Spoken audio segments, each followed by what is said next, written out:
This is Talk Business and Politics with Roby Brock. And welcome to the program. I'm Roby Brock. We're glad to have you with us. This week in politics, we've moved from a tense presidential debate to allegations of sexual assault by Donald Trump, emails drip, drip, drip with inside baseball on the Hillary Clinton campaign. The Clinton campaign doesn't claim or disclaim some of the emails. The Trump campaign on offense and defense all week. The media has been covering it, and the media has been at the center of some of the stories. Hadas Gold covers media and politics for Politico. I caught up with her for a conversation. Hadas, thank you so much for being with us today. Let's talk about the most media-centric story of the week. It deals with the New York Times publishing the story of the allegations of sexual assault by Donald Trump. Donald Trump says he's going to sue the New York Times. Their legal team is. The New York Times says, bring it on. You've ruined your own reputation. How do you see this playing out? Well, the blaming the media has been a major theme of Donald Trump's campaign pretty much this entire cycle, but he's really ramped it up in the past few days, in the past week, especially as revelations came out about that 2005 video where he was heard making very lewd and vulgar statements about women. For Donald Trump and his supporters, it's really him retrenching into his base. His base does not trust the media. They don't trust most forms of government or mainstream corporate media, and he's digging into that. Places such as Breitbart.com have become really their home because they see them as challenging some kind of collusion amongst the media and the Clinton campaign against Donald Trump. But it might not really work for a bunch of independent and college-educated voters who see him as, in a sense, almost espousing conspiracy theories when he's saying that international banks and Hillary Clinton and all of the media are working together against him. Well, maybe explain a little bit of how the media gets manipulated by all kinds of campaigns and candidates, because I'm in the media too, and I get it on all sides, and it's kind of interesting for people to maybe understand a little bit more of how much opposition research comes our way, how much vetting has to be done, and how much we try to get used. Right. So, I mean, you're right that campaigns, interest groups, random everyday people are emailing, calling every day, all day long, trying to get us to cover what they think is important from their point of view. And that's also very important to keep in mind, because you can have a story covered from many different points of views. And so you have campaigns, you have the RNC, you have the DNC, all trying to get coverage or trying to push away coverage in a certain way. And it's up to the journalists to try to get to the most down the middle line of truth. This is what actually happened and this is what it actually means. And if you're a good journalist, then that's going to be your ultimate goal every day. Hillary Clinton has been wary of the media herself. She is benefiting from the rough week that Donald Trump is having, no doubt. But there has been a lot of focus on the WikiLeaks emails. How confident is the national media in the veracity and the truth of these emails? Because there does seem to be some contradictions at sometimes. Right. So the Clinton campaign has not verified the authenticity of these emails, and they've already made some statements seeming to doubt some of the things in there.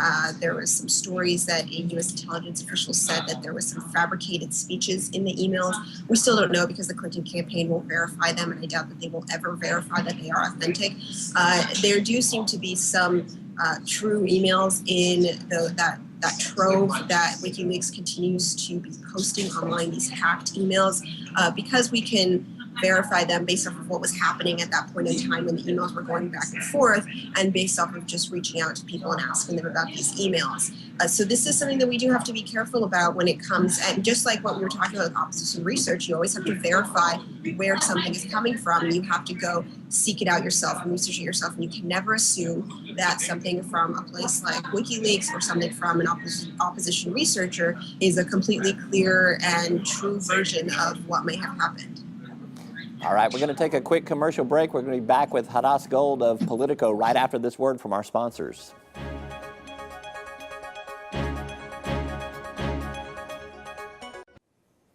And welcome back to Talk Business and Politics. I'm Roby Brock. We are joined by Hadas Gold of Politico. Hadas, I want to continue with our conversation.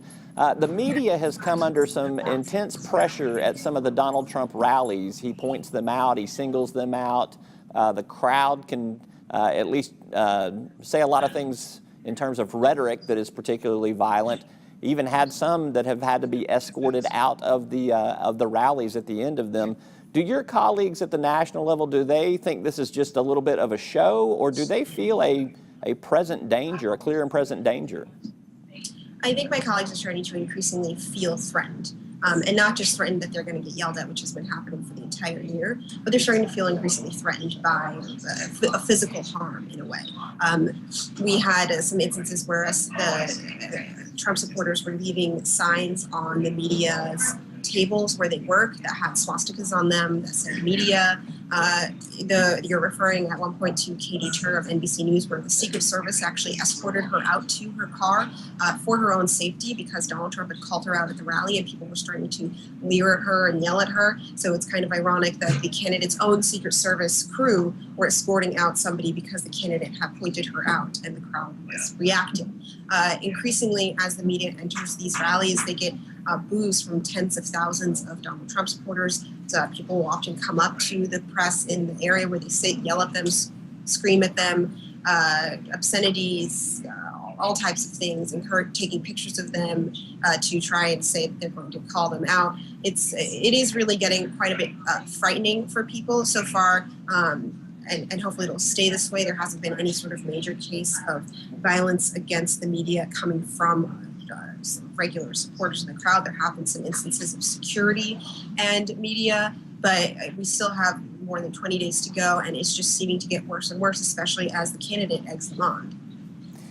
Lastly here, with this alliance of Donald Trump and Breitbart's Bannon, you've got Roger Ailes assisting the campaign. I've even seen our former Arkansas Governor Mike Huckabee, who is no stranger to the media, obviously in clear support of Donald Trump and at these rallies. Do you think that there is something in play for some sort of alternative right, more conservative right-wing media organization to be constructed after this election is over if the polls are accurate and Donald Trump loses? Does he lead some sort of new media/political movement in your eyes? There has been reporting that there's been discussion about a possible media organization. You have to remember that Donald Trump was very big into the media already before he ran his campaign. He was a big reality TV show person. And you're right that everybody that he's surrounding himself pretty much on his campaign are media experts. And Roger Ailes being one of the biggest ones, the recently deposed head of Fox News, who resigned amid a flood of sexual assault allegations. And what I think is more likely to happen is not that they would start necessarily a new organization, but they might take over already existing organizations such as a Breitbart, such as a Newsmax TV, and really reframe it into their own version of a media outlet. I mean, Breitbart chairman, Stephen Bannon, is now the CEO of the campaign, and already we've seen a seemingly alignment between the campaign and that outlet. So I could see that just continuing over if Donald Trump does not win the election. All right, she is Hadas Gold at Politico. Thank you so much for your time. We appreciate you. You can follow her on Media Blog, and you can also follow her reporting at Politico.com. Thank you so much, Hadas. Thank you.